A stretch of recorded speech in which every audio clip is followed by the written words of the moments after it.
बच्चों, आज online class में काफ़ी आपकी उपस्थिति रही। जो बच्चे नहीं उपस्थित हो पाए हैं किसी कारणवश, उनके लिए हम ये आज का टॉपिक रिकॉर्ड करके भेज रहे हैं।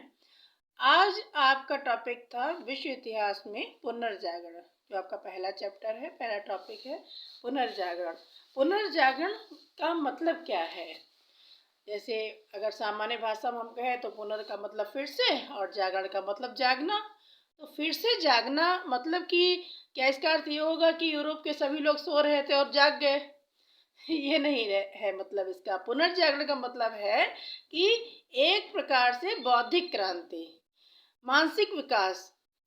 और ये मानसिक विकास का कारण क्या था, इसके प्रभाव क्या हुए, परिणाम क्या हुए, कहाँ से ये प्रारंभ हुआ, ये सब हम इस टॉपिक के अंतर्गत अध्ययन करेंगे।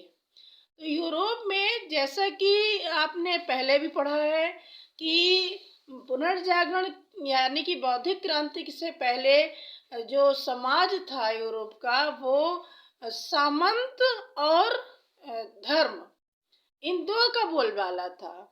सामंत और धर्म जो थे वो राजा से भी कभी कभी ऊपर हो जाते थे, क्योंकि जो धन था, जो आर्थिक संपन्नता थी, वो ज्यादातर किसके पास थी? सामंतों के पास। राजा अपने सामंत रखते थे विभिन्न क्षेत्रों में, उनके पास सेनाएं होती थी और उनके पास सैनिक और आर्थिक शक्ति बहुत बड़े पैमाने पर होती थी।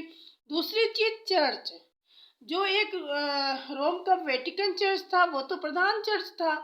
और बाकी जैसे कि अब यूरोप एक महाद्वीप है, आप जानते हैं, उसमें करीब 47-48 के लगभग देश हैं। तो इन सभी देशों में केवल एक ही धर्म, ईसाई धर्म है। ईसाई धर्म का पूजा स्थल क्या है? चर्च। और चर्च में कौन होता है? धर्माधिकारी, पादरी। तो जो एक सबसे मेन चर्च था, सब प्रमुख चर्च, वो रोम का वेटिकन चर्च था। और वहाँ के मुखिया जो पादरी होते थे, वो सब उनके अंडर में ही सारे चर्च माने जाते थे। वो जो रूल्स एंड रेगुलेशंस बनाते थे, वही सभी चर्च और सभी पादरी जो थे वो सब जनता पे अप्लाई करते थे और जनता को उन्हें मानना होता था। तो एक तरह से जनता जो थी, धर्म, रूढ़िवादिता, इन सब में बंधी हुई थी, मानसिकता उसकी इन सब में बंधी हुई थी। तो जो नए विचार हैं और जो उनका बौद्धिक जागरण है, अभी तक नहीं हो पाया था।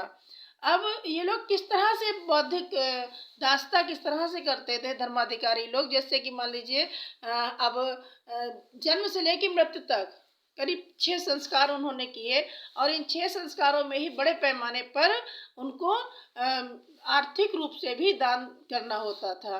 तो जो मध्य वर्ग है, निम्न वर्ग है, उच्च वर्ग तो आराम से सब कर लेता था, लेकिन मध्य वर्ग और निम्न वर्ग, जिसके लिए 2 वक्त का खाना ही बहुत बड़ी बात है, वो उन सब पर इस चीज का बोझ पड़ना बहुत बड़ी बात होती थी। वो लोग इस चीज को बहुत मुश्किल से वहन कर पाते थे। जैसे अपने यहाँ भी आपको मालूम होगा, आपको हम केवल समझाने के लिए बताएं कि जैसे कि हमारे यहाँ भी ये था कि मृत्यु से पहले गोदान करना बहुत आवश्यक था। जो लोग गोदान नहीं कर पाते थे, उन्हें मोक्ष नहीं मिलता था। ऐसे ही वहाँ पर मृत्यु प्रमाण पत्र देते थे चर्च में से पादरी लोग, कि मतलब जो मृत्यु प्रमाण पत्र है वो स्वर्ण पत्र भी हो सकता था, ताम्र पत्र भी हो सकता था, रजत पत्र भी हो सकता था, है। तो वो इस तरह से कीमत के हिसाब से सब होते थे। स्वर्ण पत्र सबसे महंगा होता था, वो अमीर लोग लेते थे, वो साक्षात पूरे बढ़िया वाले स्वर्ग में जा रहे हैं। और रजत पत्र का वो थोड़ा कम वाले स्वर्ग में जा रहा है। और ताम्र पत्र वाला जो है मुक्ति प्रमाण पत्र, उसमें बिल्कुल कम वाले स्वर्ग में जा रहा है। लेकिन ऐसे नहीं, वो रेल में फर्स्ट क्लास और सेकंड क्लास और थर्ड क्लास का रिजर्वेशन है, उस तरह से स्वर्ग का रिजर्वेशन पादरी लोग करा रहे हैं। वो किसके लिए? जनता के लिए। किसने स्वर्ग देखा है? ना उन्होंने देखा है, ना किसी ने देखा, लेकिन लोगों का अंधविश्वास है कि हम स्वर्ण पत्र लेंगे, मुक्ति प्रमाण पत्र लेंगे और हम स्वर्ग में अपना टिकट रिजर्व कराएंगे। तो अमीर लोग तो बहुत आसानी से खरीद लेते थे। यहाँ तक कि बड़े बड़े अपराध, कोई किसी की हत्या कर देता था तो भी वो उसके लिए भी मुक्ति प्रमाण पत्र मिल जाता था। लो, प्रमाण पत्र मिल गया, अब उनको कोई दंड नहीं मिलेगा। और मध्य वर्ग और निम्न वर्ग जरा जरा से अपराध के लिए मृत्यु दंड तक की सजा पा जाते थे। तो ये सब इतना ज्यादा रूढ़िवादी समाज था, धर्म में इतना ज्यादा अंधविश्वास था सब में, कि वो फॉरवर्ड मेंटालिटी थी नहीं कुछ और, वो सोच नहीं सकते थे इसके अलावा। और उनको ये करना पड़ता था। क्योंकि अगर वो ऐसा नहीं करेंगे वो घर से निकाल दिए जाएंगे, उन्हें समाज बहिष्कृत कर देगा। समाज का डर था, ईश्वर का डर था तो, लेकिन समाज का भी डर था, तो उन्हें ऐसा सब करना पड़ता था। लेकिन एक घटना ऐसी हुई जिसने ये सब भ्रांतियों को तोड़कर रख दिया। वो थी 1453।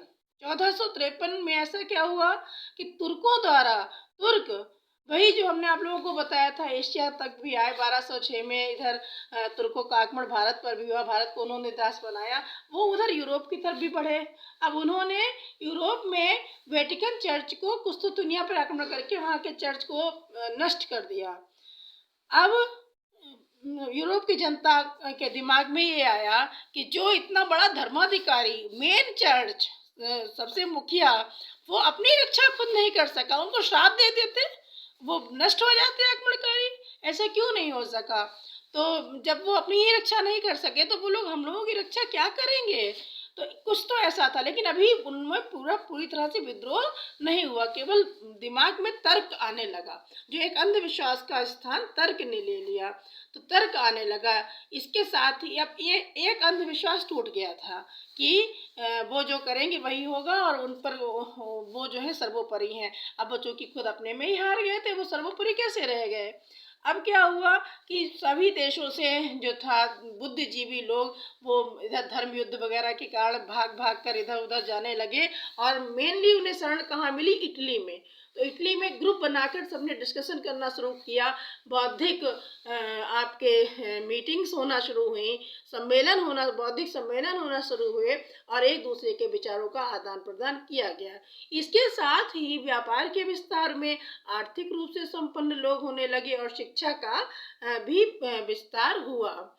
इसके साथ ही आपका जो छापे खाने का आविष्कार था, उसके द्वारा एक एक पुस्तक की कई कई प्रतियां बन गई। इससे पहले क्या होता था कि एक पुस्तक की ही एक ही प्रति, जिसे पांडुलिपि कहते थे, हाथ से लिखी हुई होती थी, और वो मान लीजिए वो केवल एक चर्च है तो एक चर्च में एक पांडुलिपि है, और उसे सब लोग छू भी नहीं सकते थे कि वो क्या होगा, वो पाप पड़ जाएगा अगर किसी ने छू ली। वो धार्मिक पुस्तक है, वो केवल पादरी ही पढ़ते थे। अब वो क्या पढ़ के सुना रहे हैं, उसमें लिखा क्या है, वो तो किसी को उसका तो कोई प्रूफ है नहीं। अब जैसे हम आपको बता रहे हैं, आप 4 किताबों से अपने आप देख सकते हैं, सब समझ सकते हैं, तब आप विश्वास कर सकते हैं। लेकिन वहां तो कुछ ऐसा था ही नहीं, एक किताब है, उसको देख के जो बोल रहे हैं वो पता, जाहिर बात है कि सब लोग यही सोचेंगे इसमें लिखा है। अब जब उसकी कई प्रतियां बनी और सबके पास पहुंची, लोग पढ़े लिखे थे। अब मान लीजिए एक गांव में कोई एक मुखिया ही मान लीजिए पढ़ा है, तो उसने खुद पढ़ के अपने लोगों को सही बात सुनाई, तो उन्हें लगा कि अरे हम इतने साल से कैसे बेवकूफ बन रहे थे। तो नए विचारों का प्रादुर्भाव हुआ। नए विचारों के प्रादुर्भाव से सबसे जो इसका जो मेन प्रभाव हुआ पुनर्जागरण का, वो क्या था? मानववाद का जन्म। मानववाद मतलब मानव के मूल्य को समझना, मानव के मूल्य को सर्वोपरि समझना। जैसे कि अभी तक क्या था कि जो कुछ है वो सब दान में दे आओ, हाँ, भले ही भूखे मर जाओ, भले ही कोई बिना दवा के मर जाए, ठीक है, किसी की कुंवारी बेटी है, उसके विवाह नहीं हो रहा है, कुछ भी हो रहा है, लेकिन क्या है कि आप अपना जो कुछ भी है वो सब चढ़ा दो, ठीक है। अब क्या था, अब ये हुआ मानववाद के जन्म के बाद में मनुष्य के जीवन की कठिनाइयों को उभारा गया, और उसमें यह था कि भाई वहाँ जो चर्च में इतना खजाना पहले से ही भरा है, आप जाके 10, 20, 50, 100 रुपए चढ़ा रहे हैं अपनी कमाई के, तो उससे क्या भगवान खुश हो रहे हैं? ना भगवान खुश हो रहे हैं, ना वो पादरी खुश हो रहे हैं। वो इधर आपने दे दिया, उधर आपको भगा दिया गया। यही रुपया अगर आपको कहीं, अगर आपको वाकई में अपने दिल से ये मानना है कि हमें पुण्य कमाना है, कि कुछ स्वर्ग है, तो उससे अच्छा है कि आप किसी जरूरतमंद की, दरिद्र की, और वाकई में जिसे जरूरत है उसकी सहायता करें उस रुपए से। वो इतनी दिल से दुआएं देगा कि वाकई में ईश्वर साक्षात प्रकट होकर आपकी सेवाएं, आपको ऐसा लगेगा कि ले रहे हैं। हाँ, तो वो है असली स्वर्ग का रास्ता। मानववाद ने बताया कि मानव की सेवा ही असली स्वर्ग का रास्ता है, ये पाखंड स्वर्ग का रास्ता नहीं है। ईश्वर की पूजा जो है वो मानव की पूजा है। तो इन सब में जो रूढ़िवादिता थी, जो आपका बैकवर्ड मेंटालिटी थी, उससे सब लोगों में बौद्धिक क्रांति हुई और पुनर्जागरण यहाँ पर पूर्ण हुआ मानववाद के उत्थान से। आज के क्लास में इतना ही, फिर चर्चा करेंगे आगे।